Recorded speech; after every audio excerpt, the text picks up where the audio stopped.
Welcome back to the Level Up and Live podcast. I'm your host, Sean Meyers, and today I have got a very special guest with me in the virtual studio. My wife, the one and only Kendra Meyers. If you're not on YouTube, you can definitely just see she is beautiful. She's got her hair done. She is smiling ear to ear right now. She's super excited to be on this podcast, and I am grateful that you are here today. In this episode, we are going to be talking about marriage, growth, leadership, and the real work behind building a life you don't grow to regret. Let's get into it. Kendra Meyers, welcome to the show. Thank you. Absolutely. So I didn't say this in the intro, but before the podcast episode, I told you that I was going to be interviewing. How did that make you feel when I said I would be interviewing today? And all of our listeners and audience and business owners and leaders and friends knew that we were going to be unpacking the Kendra Meyers, the lady behind the scenes. So how did that make you feel? A little bit uncomfortable. Yeah, it is uncomfortable, isn't it? Yeah. But that's real, raw, and authentic, and that's just a normal human response. So I'm 180 episodes in this thing, and I still sometimes get uncomfortable because that's what it's all about. Leveling up and living your best life is getting comfortable, getting uncomfortable. And we're going to do that today. You ready? Ready or not, here we go. Let's go. Okay, so my first question for you, just so our listeners and audience can understand who Kendra Meyers is at the core. So people see you on social media, Reels, stories, Facebook. I talk about you all the time in the mastermind group. And they're like, okay, who's this Kendra Meyers woman? You know, married for 7 years, together for 13 years. We've seen the highlight reels. We've heard all these good things about her. But who is she really in her core? Like, what season of life is she going through right now? And is in alignment with the highlight reel that people see and what I talk about? But let's hear it from Kendra. Let's hear it from the horse's mouth. What season am I in? I would say in a growth season, but also a season that I'm still trying to figure out, like, what exactly makes me happy, how to do more of what makes me happy and less of what stresses me out. What kind of things stress you out? It kind of just depends on the situation, but if things are not working properly, like say I have a lot going on and then stuff's just not working, that kind of stresses me out. If things are really disorganized in a certain scenario or sitting, like all that kind of stuff kind of stresses me out. But yeah, it's just trying to figure out how to balance everything that I'm a part of and making sure that I prioritize what's most important first and then kind of go from there, but making sure that I'm choosing the things that truly make me happy versus what I quote unquote should be doing. Yeah. When me and you did the core values exercise, remember doing that? Mm-hmm. It was about a year or two ago. What was your number one core value? Happiness. So that's perfectly in alignment with what you were saying. It's like, you've always embodied that. It's like, if you're doing something and it doesn't make you happy, then you will either eliminate it, you'll communicate it to me, and I'll try to step up to the plate, like take out the trash or do the dishes or do something that we both maybe don't like doing. But that's one of the things I've learned in our marriage is to try to make you happy. Yeah, it's a great thing for you to try to do. I know, I wish I would have understood that my first 3 years. It's like, how can I spend my days making sure Kendra is happy? And it's weird because God has really worked through both of our hearts. And one of the things subconsciously that I realized early and often was, Kendra doesn't really like making breakfast, lunch, and dinner. We can both complain about it because we both don't really enjoy doing it. But I'm going to do it anyways because that serves her and makes her happy because it's in alignment with what lights you up. So now, what does a typical week look like for you right now? Oh my gosh, no week looks the same ever. This last week we've done nothing but travel, enjoy time with family, watch a whole lot of Netflix. But next week, that's going to be completely different. I probably won't turn on TV at all. I go back to school next week, hosting the DECA competition with 1,500 people coming next Thursday. So, just this week and next week alone is completely different. But I do, no matter what the week looks like, I still have to figure out and prioritize what's most important, because sometimes when I am off, it's easy to be super selfish and be like, hey, it's my week off. I'm not doing anything. I'm being a lazy bum. I'm going to watch Netflix all day, whatever. But in reality, I know that there's still things that I need to do to keep pushing the needle forward, whether it's with my relationship with God, with you, at school.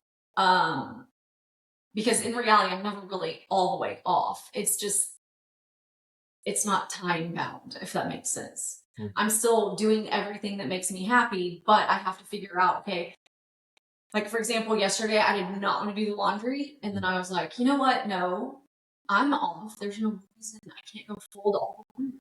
So I went and folded the laundry. So it's just knowing and prioritizing what I should be doing.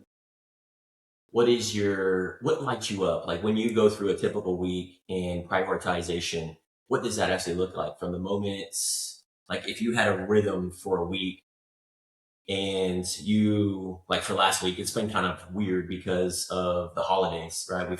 We were in Arkansas for a week.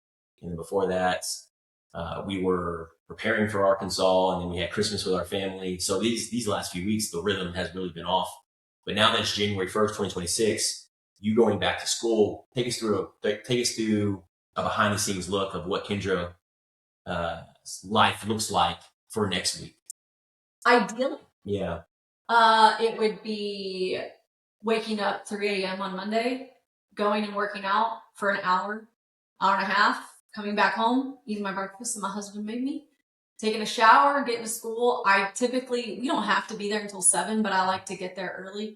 So I like to get there no later than 6:40, just where I can like turn everything on and make sure it all works. And I don't know, just collect my thoughts and beat all the traffic before everyone gets there. And then ideally I would like to do all my school stuff between 6:40 and 3 o'clock, even though this is going to be one of the most busiest weeks of my whole entire year. Why is it going to be busy? Because DECA competition. So I'm in charge of creating the District 4 DECA competition for Texas DECA, and it's doubled in size. And so we've had to move to 2 different facilities and coordination and all that. And just making sure that, 1,500 students get the best experience possible and that everything runs smoothly. So that's why it's going to be overwhelming. And I have to communicate that with students. I have to communicate that with advisors that are bringing students and working the event. I have to coordinate that with the 130 judges, including you, that are coming to judge the students. So there's a lot of things that I have to make sure that everybody has communicated. And then there's always those emails like, oh, hey, I'm sick. I have the flu. I can't come. What do I do? And then me fitting the puzzle to make it all work again. Does this make you happy? DECA does make me happy. Wow. And I do like doing events. Maybe I like stress. I don't know. But I actually like designing. The whole reason I said yes to being the district director for District 4 is where I could host the competition so that it could run smoothly and I could provide a good experience for everyone that came to the competition. And so I do enjoy it. But it also does bring that stress on because I am a perfectionist and I want everything to work perfectly and I don't want things to get out of alignment.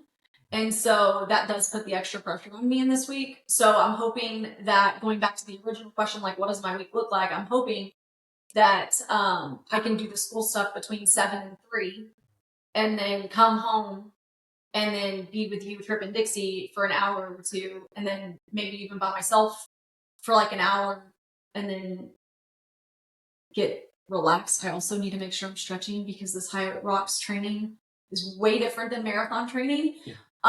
And so making sure that I'm stretching and making sure that I'm doing that recovery, even though my week is getting busier, and then being in bed by like 7:30 and then repeating it. For somebody listening to this going, oh my gosh, Kendra, how do you do all this? You work out, you wake up at 3 a.m., and then you go to school and you arrange a nonprofit, DECA, and then you also teach, and then you train, and then you take care of your husband, and y'all hang out in the evening times. Like, how do you do it all with this weekly rhythm? And what would you tell these individuals? One, that I have to make sure I prioritize the right things. What's the right things? What's the priority for you? So first, I always wake up and I try, not every single day do I do like a quiet time, but I do try to do like a daily devotion or read like a Bible scripture or something, just like think about it, meditate on it. Why is that important to you? Because God's first. Why is God first? Because without him, nothing else is happening. He's created all this for us. And honestly, every time something goes good or goes bad, I'm like, oh, thank you, Jesus. Or Jesus, please take the wheel, keep helping me get to wherever it is that I'm going. So I do try to prioritize that first. Or sometimes if I don't read a devotion or Bible verse and I study on that, I typically, especially like during marathon training, because there was so much time going into marathon training that I just listened to Christian music and sang the whole entire time while I would run. So I try to put God first, but I also always want to put the training at the beginning of the day. Typically, whenever I leave for the gym, is just right when you're waking up. So it's not that I'm trying to put like the gym in front of you or anything, but being healthy and putting my health first is something that allows me to show up better for you. And I have more energy in the morning. I don't know why, that I wake up and it's like, but I do have more energy in the morning. So I've noticed that I have to work out in the morning, because if I wait until the afternoon, I can come up with 9,000 reasons not to work out. And so I prefer to do that in the morning. And then I usually try to wait though until you at least get up and I can make you a cup of coffee and then like give you a kiss, tell you I love you, whatever, before walking out the door. Yeah, I feel like you do a really good job at that. You're very intentional about, even if it's for a few minutes, you definitely respect my time. It's not like you have to sit there and spend 30 minutes together. Like, you come in there, give me a kiss. Hey, can I make you a coffee? Like, reflecting back, that means the world to me, because you're actually being intentional about it. And even though it's not quality time, but you're still making an initiative. Yeah, or I try to like something, I don't know. I try to do something that makes you know that I thought about you. I go to the gym. Otherwise, I do feel like that I would be prioritizing things differently. And then after the gym, I just hurry up, get dressed, and then go to school. What happens if you don't wake up in the morning and then read your devotion, spend time in prayer, and then give me a kiss, or even make me coffee, or like your rhythm, your morning gets thrown off for whatever reason? Like, what version of you is that? A better version, or is that the version that you're not trying to be? No, it's the version I try not to be, and I'm going to be honest, it doesn't happen very often because I didn't like it when it did happen. Tell me more. Like, if I didn't get to say hi to you, or didn't tell you I love you, or didn't do something to like show that I thought about you, or if I didn't listen to church or a devotion or whatever, it always put me like in a funky mood. And then usually my workouts and everything else was kind of just thrown off guard. So I typically don't let that slide. What happens if you don't meet? I'm a big expectations guy. I used to be, and now I've been working on that, lowering my expectations, because then it gives me my peace. But for you, I'm curious, and I know our listeners and audience as well. It's like, how high are your expectations? And is it for every area of life, or is it for certain areas of life? Like, how is your expectations with me on certain things? When you break down your week, and if those expectations aren't met from me, like, how does that make you feel? And what do you do in those moments when your expectations are not met? I don't think I have high expectations. Yeah. That might sound weird, but I don't think because there are times that I agree. And I'm like, oh, you left me a note and you're like, hey, I didn't have time to make your breakfast. I'm like, oh, that sucks. I'm like, oh, it's God telling me that I'm going to go get Chick-fil-A. And so I know you're so good about that. I'm like, man, she's not even mad. I'm like, this is cool. Yeah, I don't know. I think that my expectations, or at least my expectations for other people, I try not to make them very high, because then it really just upsets me more than anyone else. Because say my expectation is that I have hot breakfast for me, ready for me every single day, and then you don't do that, who am I going to be mad at? You. Well, I'm the one mad. It's going to affect me, not you. What has this always been? Have you always had this mindset?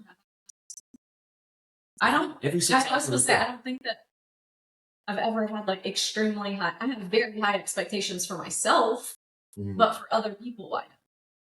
You do have high expectations for yourself? Yeah, Like in what area of life? all areas. And what happens if you don't? Those expectations aren't met? What do you do? I don't get sleep because then I have to think about how I can meet those expectations. Do you have a recent example on an expectation that wasn't met that you lost sleep over? That frustrated you or angered you or made you upset or sad? No, but I would say that. So going back to like the DECA planning thing, right before school got out, we were trying to assign sections and all stuff, and then I was also trying to finalize grades and wrap up the semester. All of my classes change next week. And so I meet all new students. So I was having to finish everything up and make sure that everybody was good to go. But then everybody was also getting sick. And so I would think of something later that would make the process smoother. Yeah. And then I would lose sleep because I was thinking about how I could implement that process. In your brain. Yeah. So it's not necessarily that my expectations weren't met. They just got clear. But then whenever I start thinking about how I could do something differently to make it better, my brain doesn't shut off. Yeah. Yeah, no, I received that. I know you've kind of shared that with me before. Now, on the flip side of that, my expectations are pretty high. You're smiling right now. If you're not on YouTube, you should see her face. She's smiling ear to ear. She would have to agree with me. So my standards and expectations, anything from vacuuming in the garage or pulling in the garage so I'm working on it.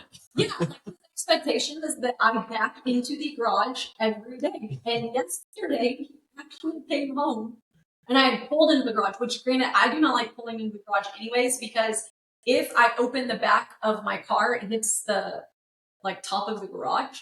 And so I don't usually pull forward. I always back up because there's always something getting loaded or unloaded in my vehicle. But yesterday he came home and he was like, "Why is your car parked? Why is it forward facing in the garage?" And I was like, "Well, babe, the cleaning guy was here yesterday and he was taking up half of the driveway, and your wife's not the best driver," because he always parks he parks on one side but in the middle. Yeah. And so I was scared between that and the bushes and the sprinkler system. I'm like, I don't want to even get close to any of those things, so I just pull forward. Yeah, that's something I've been praying about a lot, and I'm going to double down on it in 2026, is because I need to be able to not be so obsessed with that borderline, because I struggle with that and being a perfectionist. Perfect yard, perfect edging, perfect park in the garage, and it pulls my piece. Do you think that anyone else has a garage as clean as ours? Negative. We need a video of that. Like our garage, we literally have, if there's a leaf, okay, so if you're listening to this, I know this is crazy, but if there's a leaf in the garage, I pick it up. Yeah, and the only thing that is allowed to be in the garage, which I respect, is I cannot store all my decorations and all my randomness. If it's in the garage and it's a tub, it's because it needs to go in the attic. But the only thing that goes in our garage are 2 trash cans, the golf cart, and our 2 cars.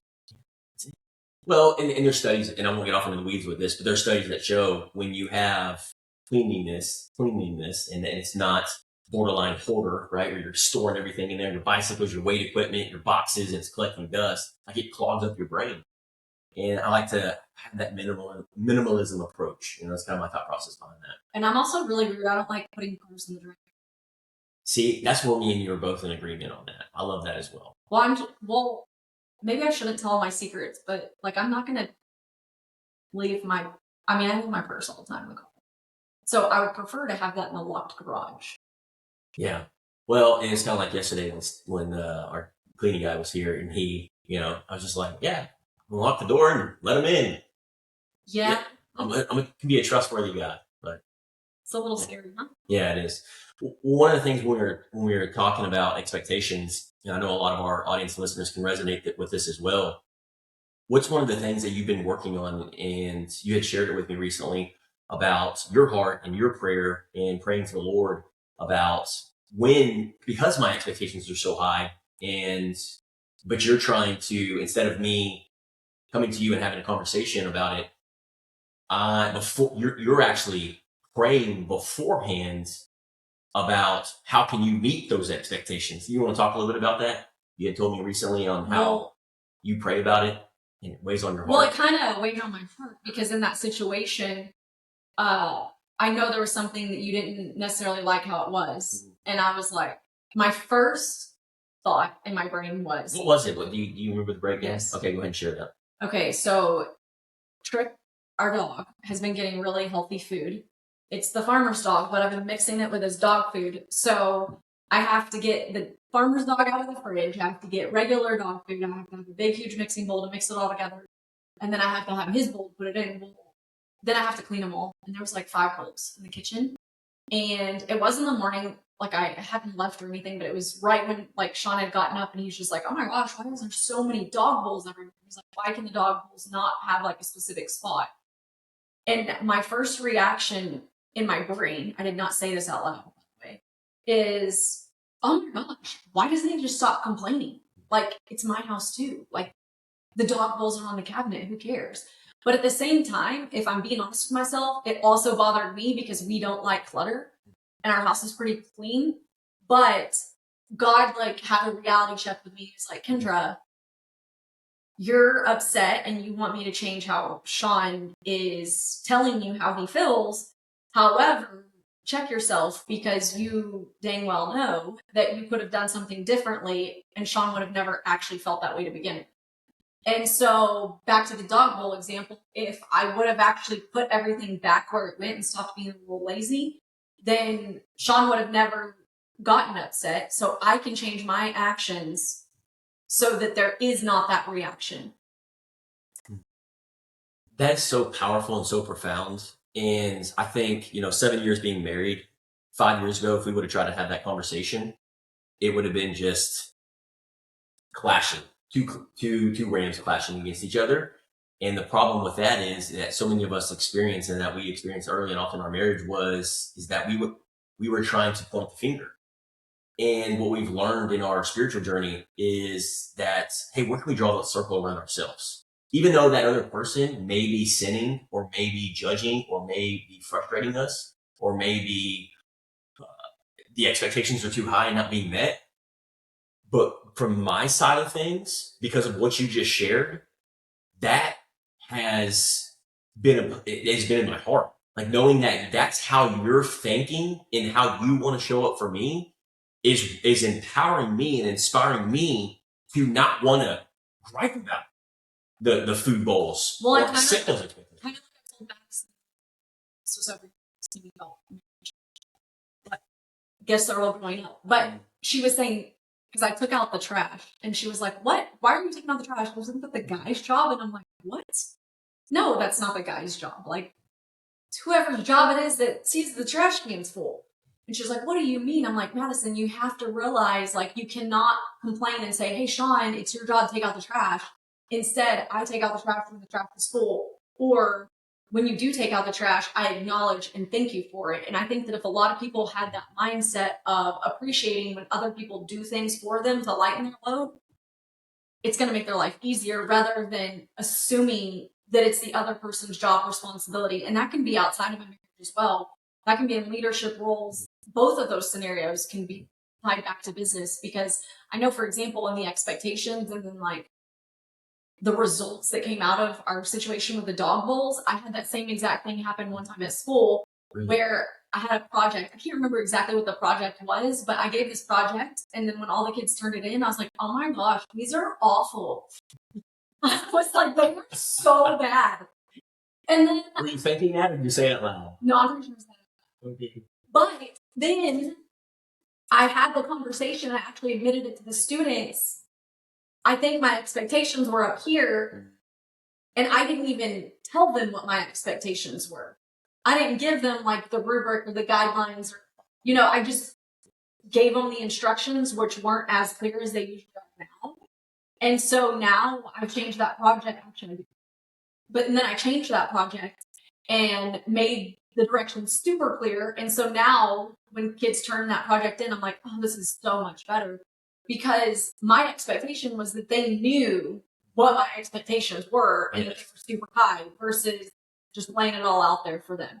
And I think that that's what we have to realize a lot in life is people are always going to let us down. People aren't going to do exactly how we want to do it.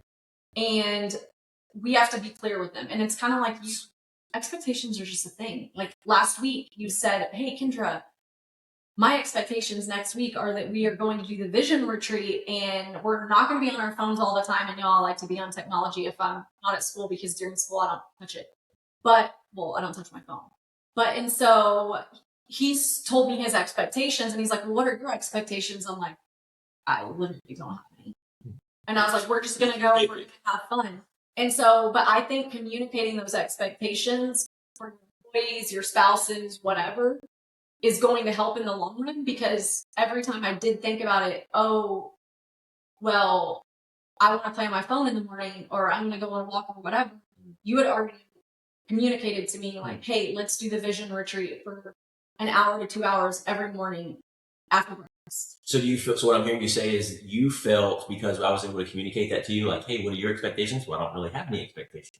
Okay, well because that told me on my receiving end, oh, she doesn't have any expectations. She just wants to go along with the flow. How can I meet those needs? And what I'm hearing you say is because I communicated to you that, hey, these are my expectations. Just so I can communicate effectively, we get up there, we go through the vision retreat for 60 to 90 minutes, and maybe we do some workouts, we do some hiking. What you're saying is that helps you internally? Yeah, because then we weren't also having that conflict. And since you communicated your expectations to me, I knew that after breakfast we were doing the vision retreat and I wasn't playing on my phone. I wasn't watching TV or doing whatever I would do. I don't know what I would do because we were on vacation. It wasn't the beach. But I don't know what I would have been doing, but your expectations were that you wanted us to have that time together to talk about our vision for this year. And so I was like game on and my brain was in the right space at the right time. And I think that made it all more clear and easier for us to complete it all because we were on the same page because we communicated about it. It's really good. Why has it taken us 13 years to really learn about that? I don't know, but I think we're still going to learn a whole lot more in the next 13. Agreed. What would be, as we wrap things up for our listeners that are like, okay, well, my spouse, my wife or husband has high expectations for me or doesn't have any expectations for me. What would be like that one tip or one piece of advice if their piece is getting pulled and their expectations are not being met in their marriage? Because how you do one thing is how you do everything. So what would be one tip that you have applied in our marriage that we have done this last 7 years? Because we didn't do this the first probably 5 years. I mean, we're just being students of the game and just sharing on the podcast today what we've been through and what we've learned. And we just want to empower other individuals to do the same. I'm not 100% sure what the whole advice would be, but I would say, one, you need to pray about the situation. But two, you need to talk to your spouse about the expectations. So I know back a couple years ago, when we started this journey of us growing together, I told you like, hey, Sean, your expectations are extremely high. Yeah.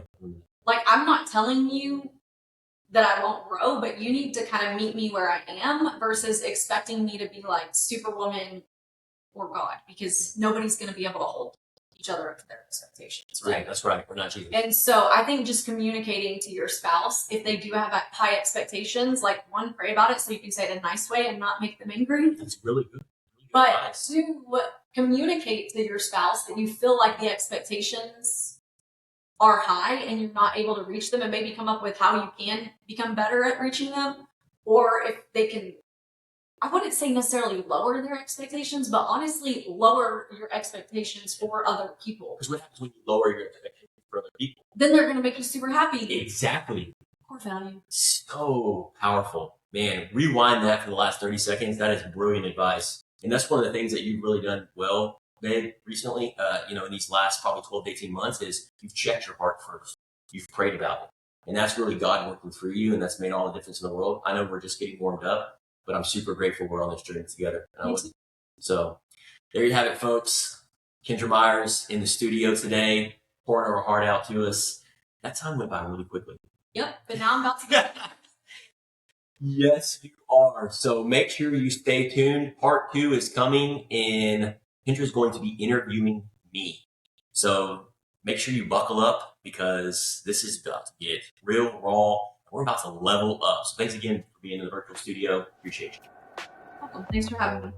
And Happy New Year's to all of our listeners. We're grateful for you. And if there's any other things that we can help out with, make sure you DM us, email us, make sure you subscribe, leave us a review on what you liked about the episode today, and go out and take one applicable step today on the pieces of advice in hearing Kendra's story today. And go try it in your own life and let us know how that's working for you.